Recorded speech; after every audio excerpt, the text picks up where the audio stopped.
The Return of the King does not have 7 endings.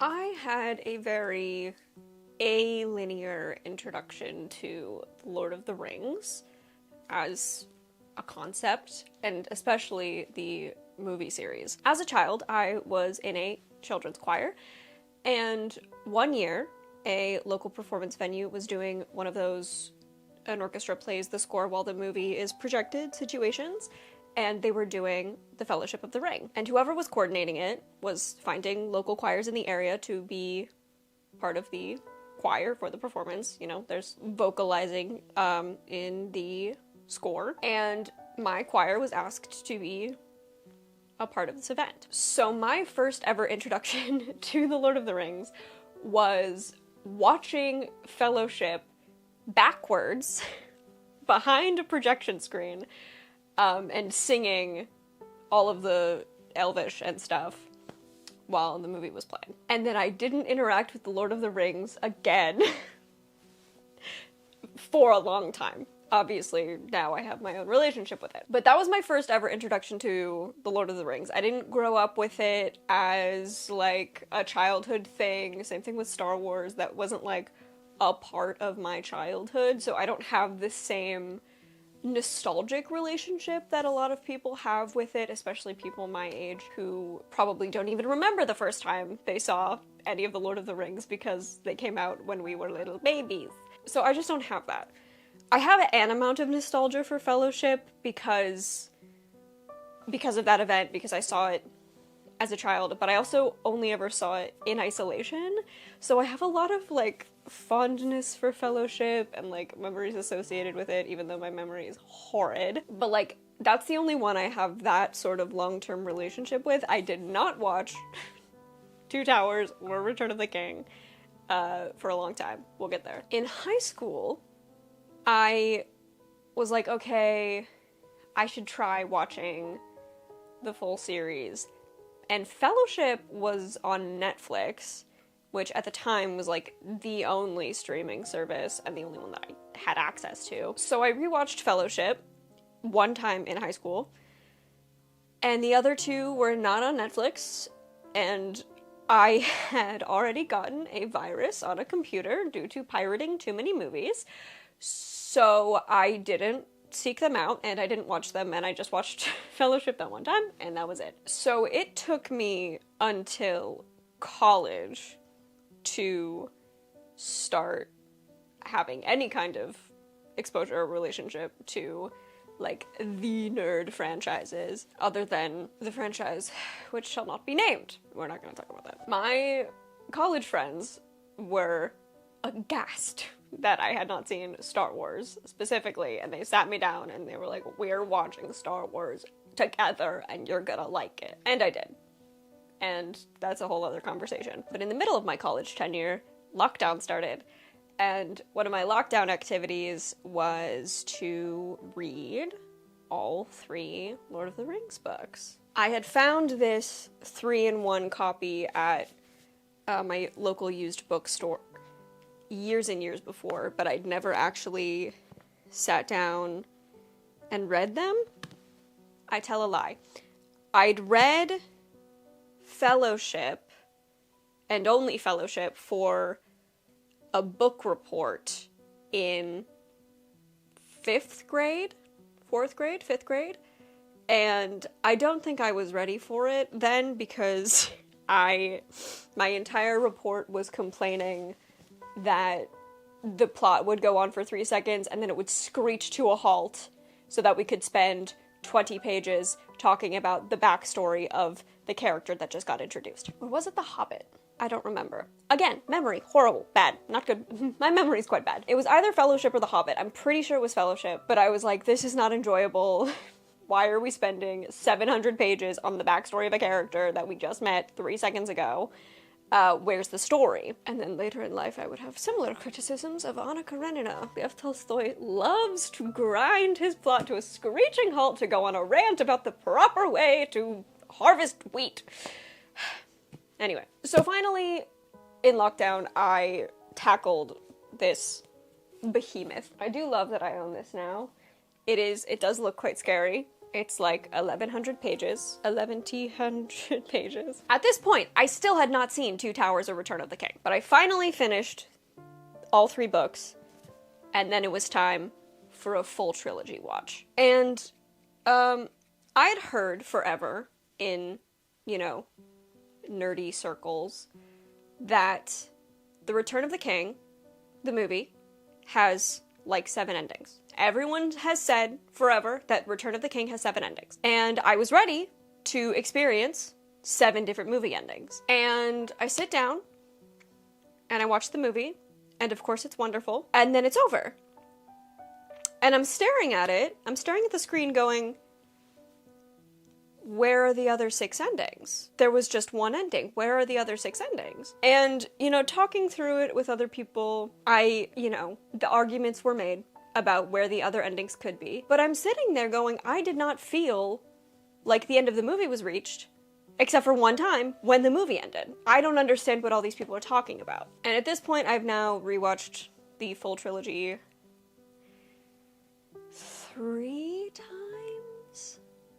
In full, I think 3. And the last 2 have been the extended editions, which are long, and we all know that. Separate tangent, I think the only one, and maybe it's because it's my favorite, but I feel like the only one that feels worth it to watch the extended edition for is Fellowship.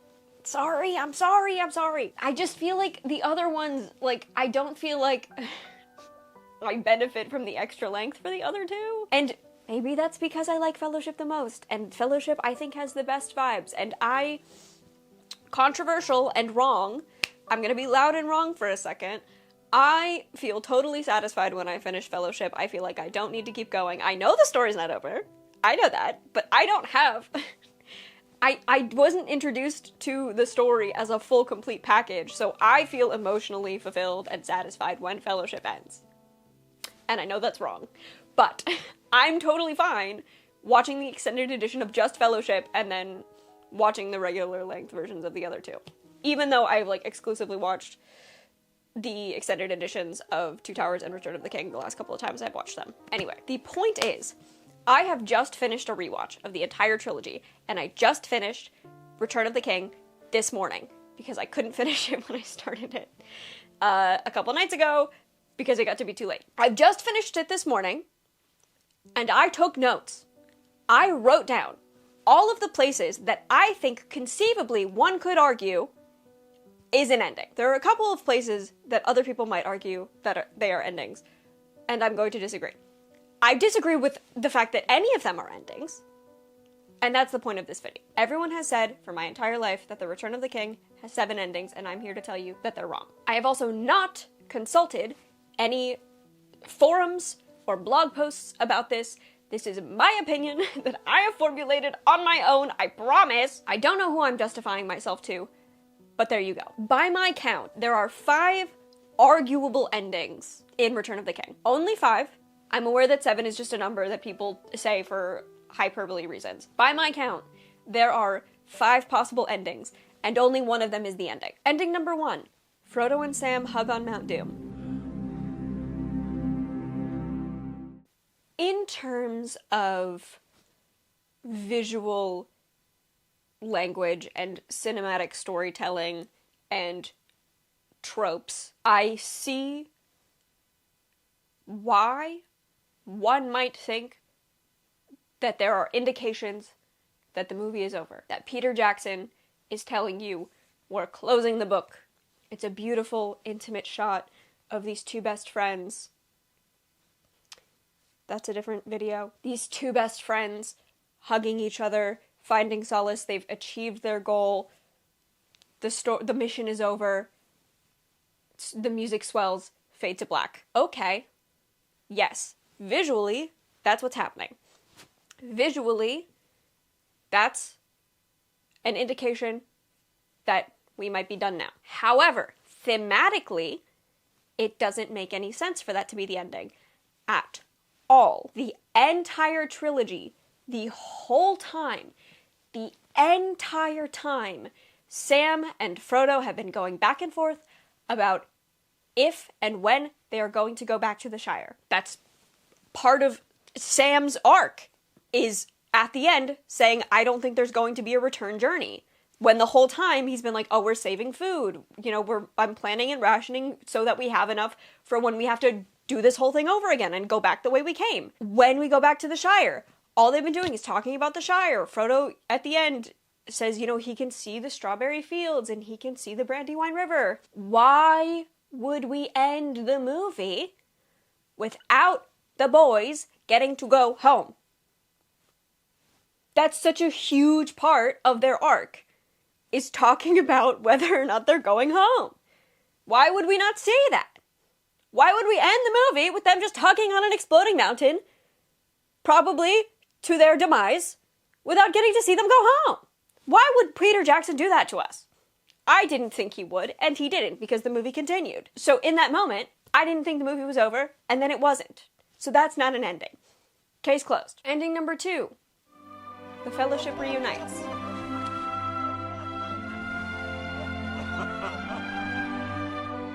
This is a lovely, a little bit silly moment where everyone comes in, everything's beautiful and glowing and pristine. All of Frodo's friends get to see him again. He's reunited with the people he cares about. The Fellowship is all back together, except for Boromir. Everyone is here celebrating being together. They survived the journey. They defeated the evil. The Age of Men is here. We're ready. It is a lovely moment that is a bit goofy, but it is all entirely in slow motion. But it's a lovely moment. It's a nice high to end on. We all feel warm and cozy. Big fuzzies. It's great. Once again, Frodo and Sam and Merry and Pippin are not back in the Shire yet. They have not seen the Shire. They are not back in the Shire. The king technically has not yet returned. He's here, physically, but he's not been crowned. Are we going to see that? Are the boys going to go home? Are we just going to end on this reunion? That's the word, that's the noun. Yes, the moment is emotionally satisfying, but again, not narratively satisfying, because we have a lot of loose ends that haven't been tied up yet.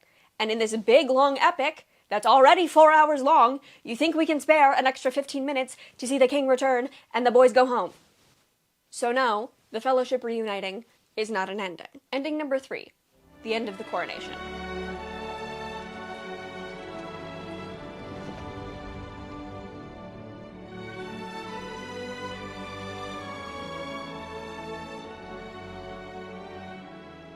This one I put a question mark next to in my notes, because the way it's edited, the end of the coronation just goes right into them returning to the Shire. So in terms of like visual storytelling, you know, cinema grammar, it's not ending its own sentence, but it is the end of an arc. It's the end of Aragorn's arc. He's reunited with his lovely lady, his lovely elven lady. You bow to no one and I cry every time. And all of that's great. An arc has been completed. The king has returned. He's back. The Age of Men is here. The Age of Kings is here. That is the thematic end to one arc, but again, once again, the boys are not back in the Shire. Where's the Shire? Why are we not back in the Shire? Why would the movie end without them going back to the Shire? I am trying to base my arguments just based on watching the movie and not knowing how the book was written. Because we can talk about the sacking of the Shire all we want. We're going to ignore the omission of the sacking of the Shire. That's fine. But even knowing how the book ends, even knowing where the rest of the story goes, setting that aside, just watching it on its own, as a movie, why would we have this entire arc, this entire thing about going back to the Shire and not showing it? Why would the movie be ending at the end of the coronation? Why would the movie be ending with them on top of Mount Doom? Why would the movie end with the Fellowship being reunited? Why would the movie end at the end of the coronation? Why would we not end back where we started? The book, it's called There and Back Again. They haven't gone back again. They haven't gone back again. And then, with some foresight, also, It's emotionally satisfying for us as the audience, and it tells an even more full story to see the boys back in the Shire, and they are changed and everything else is the same. They don't relate to everyone around them anymore because they've been through all this stuff and everyone else is still just drinking beer. But again, even without looking ahead, we haven't gone back again. We are not back in the Shire. We're not there yet. So the movie can't be over. If it was over now, I'd be mad. But luckily, it's not. And it doesn't feel like an ending because it isn't. And we move on. Number 4, Frodo gets on the boat.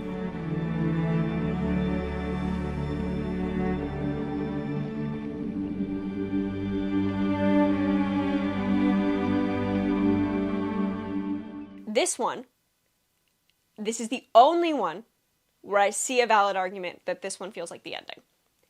The only one of all of them, because they've gone there and back again. They've gone back to the Shire. Sam's gotten married. One of his minor goals achieved. Wife, yay. Even though he should have a husband. But that's a separate conversation. We've seen the mental and emotional transformation of the hobbits. We've seen how they feel different and isolated from their community. We see that Frodo has been struggling in the aftermath. We see all of this.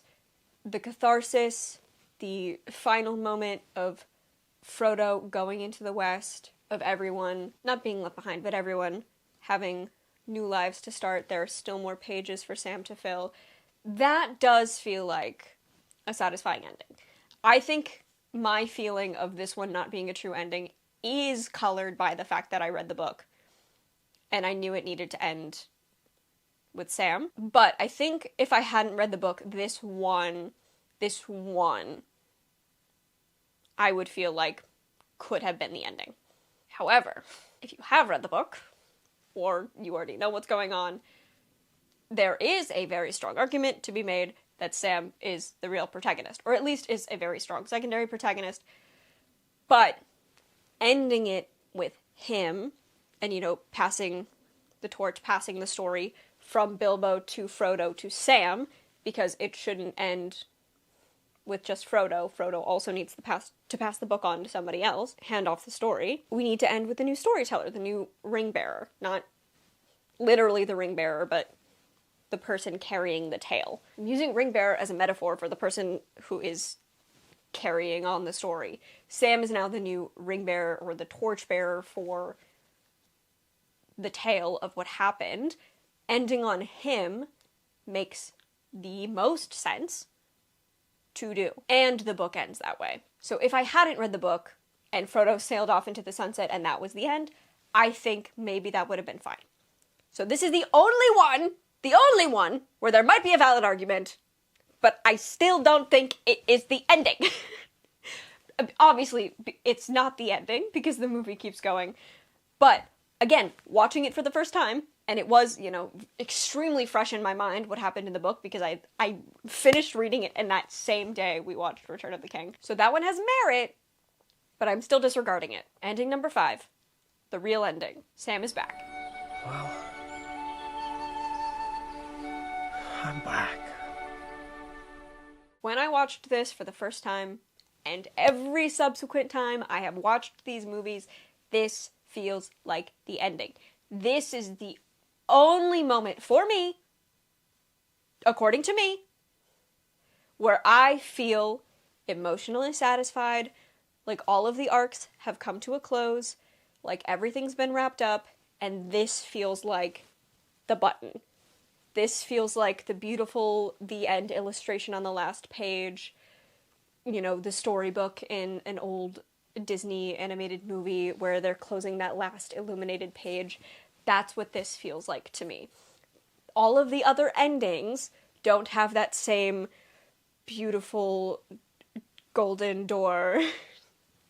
We're closing the door, we're closing the chapter feeling. They literally closed the door. They literally closed the book. If we're using, visual storytelling, visual language, cinema grammar, they've closed the story. They put the period on the sentence. This is the one that puts the period on the sentence. Fading to white is great and good, and Frodo goes off to the Western lands, and that's wonderful. But Sam literally closes the door. He literally closes the book. That's the end of the movie. That's the button. Sam is back. He has his family. He has his pages to fill. He's going to move forward.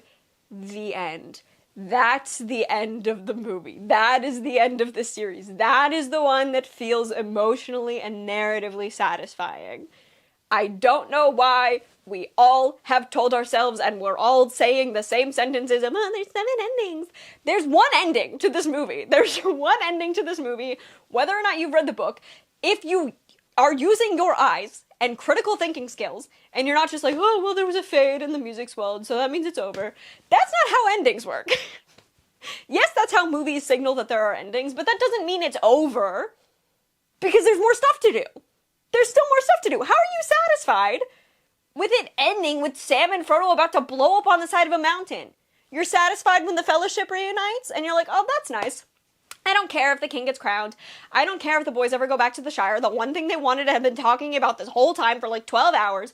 I don't care about all that. They were all glowing and in slow motion, and they hugged, and it was great, and Mary went, and it was great. That's all I care about. The thing faded, and the music swelled, so it's over. No, it's not. No, it's not.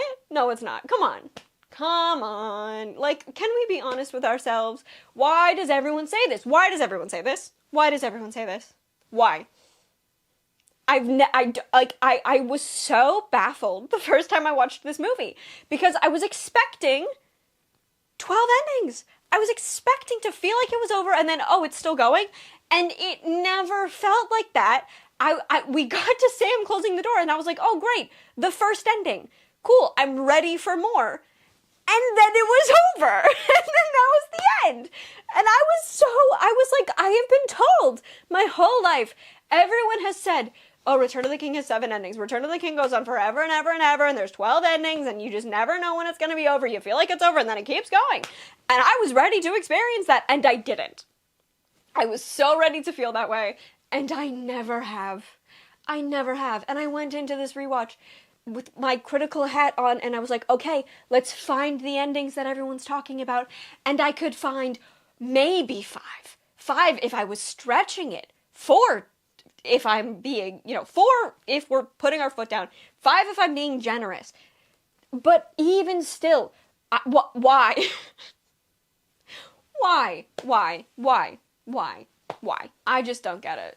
I have never gotten it, and I wanted to get this off my chest. And if this is a cold take, and I'm not the first person to get on the internet and say, I disagree actually, I don't know it, because I haven't looked into this. I don't know what the other thoughts are. I just know what I've heard from people, and the things that I've heard in passing, not by looking into things, but just like what you hear in the zeitgeist and being in, fandom spaces. This is the line that you hear all the time. People say it all the time. Everyone says it. And I just don't know why we're all saying it. Do we all believe it? Or are we just saying it because that's the thing everyone's supposed to agree on? Like, the thing I'm seeing in, knitting forums recently is everyone saying how much they hate 1x1 ribbing and how torturous it is, and it's purgatory to have to do 1x1 ribbing. I've never felt that way. I don't feel like doing ribbing is torture. And it's, a purgatory to have to do endless rows of 1x1 ribbing. Is it? Is it, or are we all saying it because everyone else has repeated it so much that you're supposed to say it, or you're supposed to feel that way because everyone else does? It's like the thing to complain about. It's the thing we're supposed to say, so we all say it. But do we actually all believe it? I'm unconvinced. Anyway, I needed to get this off my chest because I'm just confused and worried that we're not all thinking for ourselves and we're just forming opinions based on consensus about the things we like. And I don't know how to feel about that. I don't know how to feel about opinion by consensus. This cannot be a new phenomenon. I'm sure it's not a new phenomenon. People have been saying Return of the King has 7 endings since it came out. And maybe this is me feeling like insecure as a fan or like gatekeeping myself, but sometimes it feels like in fandom spaces predominantly inhabited by a certain gender, there's an expectation that you agree with the agreed upon opinions, or else you're wrong or like not valid as a fan. I don't think anyone's ever put that on me. I think that's just sort of like an impression that I have that I'm putting on myself. I don't know if it's necessarily true, but you know, there's a lot of gatekeeping in fandom. There always has been. And I also know that one of my hottest takes, it's not even a take, it's just like a personal preference and opinion, not even a take, about specifically the Lord of the Rings is just factually incorrect. Like, I know that it's wrong to feel emotionally satisfied at the end of Fellowship, and yet I do. I can't help it. I feel good. I'll keep going. I'll watch the other two, and when I start the other two, then I want to finish the whole thing. But if I just watch Fellowship, I feel fine. I'm not like, I have to watch the other two immediately right now, all-nighter, let's go. I'm like, no, that's good.